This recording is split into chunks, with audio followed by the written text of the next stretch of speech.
Hi everyone, it's Carol here, and today I wanted to help you manage your daily accumulated stress.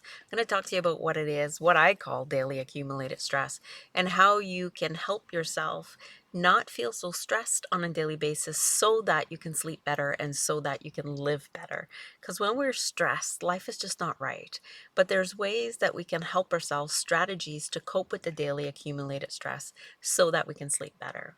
So I had someone join the Better Sleep community last year, and she's someone who does a lot of personal work, and she does a lot of like tapping already, meditating, journaling. Like she's very aware of herself and her emotions. And yet she still wasn't sleeping. And what she said to me, like what made such a big aha for her was learning about how daily accumulated stress is what really gets in the way of our sleep. As an EFT practitioner myself, when we first learned the technique, we're really learning about like tapping on the past event so that we reduce the emotional charge to it, and we're really focusing on the past in order to make the today better. But a lot of the times when we're not sleeping, it has nothing to do with the past. It has to do with the daily stress we have each day.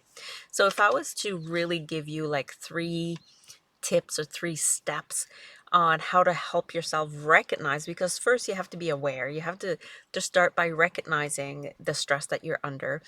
And if we have a nervous system that's really kind of frozen, more dorsal, like I used to, like I just pushed through stuff and I didn't really recognize how much stress I actually had daily. I just thought it was normal.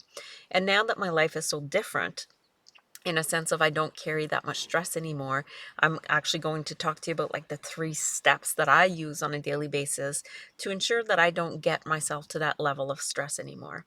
And on the days that I struggle a little bit, because we all do, we're human, things happen, I can notice my sleep go off a little bit. And I know, okay, this is my warning sign to start noticing again what is happening so that I can make sure to keep my sleep going so I can live better.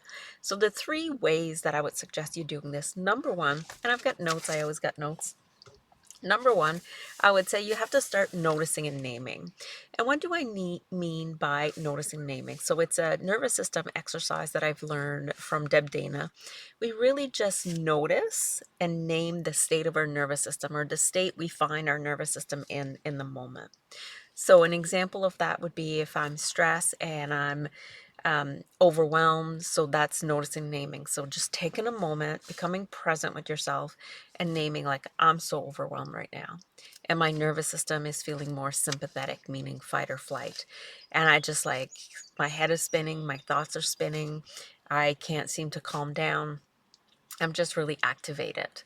So that would be noticing and naming. So in this moment, my first step, I'm not actually trying to find a solution. I'm just becoming aware.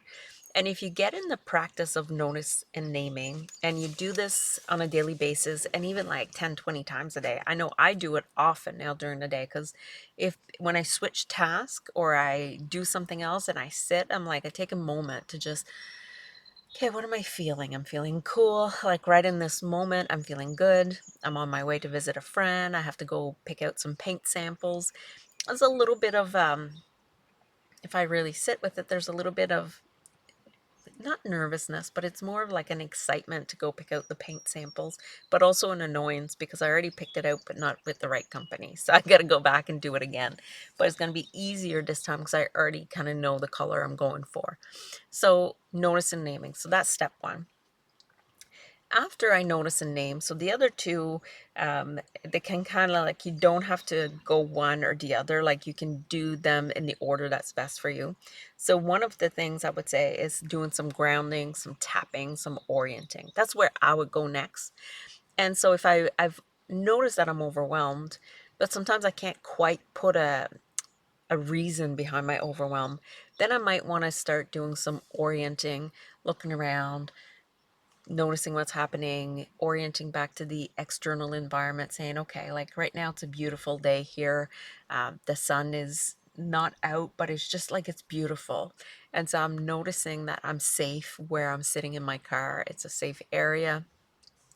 And then maybe I need to start doing some tapping, right? So maybe it's instead of orienting, I'm tapping. So even though I'm feeling this overwhelm, Not quite sure what it's about. I just choose to sit with myself for this moment and give myself a 5-minute break. And then doing the tapping, I'm overwhelmed. And that will give you or your nervous system enough space to start figuring out, why is it that I'm overwhelmed? So that's step one, notice a name. Step two, do the work to figure out why you're overwhelmed. And the third step that I always do is, and I do this for myself, I write to-do lists all the time. So yeah, so to-do list, but only 3 things at a time. I read this in a book, and I do believe it's from Benjamin Hardy. Not 100% sure right now, but he has numerous books, and I love his books. And one of them was like, we're overwhelmed because a lot of times we put 100 things on our to-do list. And yes, there's probably 100 things that we could do, should do, need to do, whatever how you want to name it. But that overwhelms our nervous system. So I always say, and he says, never put more than 3 things on your to-do list. And chances are, if you just put 3 things on your to-do list, you won't be so overwhelmed. You'll get those 3 things done and maybe some more. But if you put 20 things on your to-do list, you might get so overwhelmed just looking at the list that your nervous system is going to shut down. You're going to shut down, and you're going to go sit on the couch and eat a whole bag of chips instead, right? So just 3 things.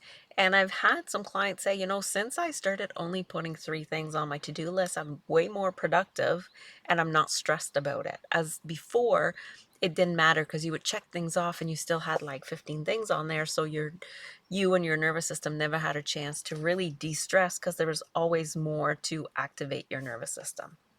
So this is just how I deal with daily accumulated stress. It's not going to be a solution for everybody, because we don't know if your stress is really more than just like the normal, typical stress that people go through. Then you might need a different approach.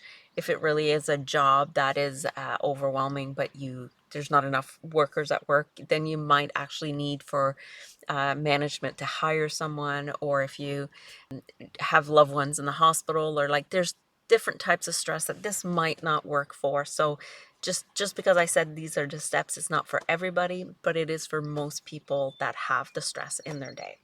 So that's what I wanted to talk about today, just how to help yourself really sleep better, live better, and just be happier in life, because no one else can do that for you but you are also capable of doing that. That's it for today. If you would like to help yourself or help other people or help me reach more people, you can like this video, subscribe to my channel, leave a comment, send me a message, and let me know what was helpful for you and what else could I share with you to really help you sleep better and live better. Thanks.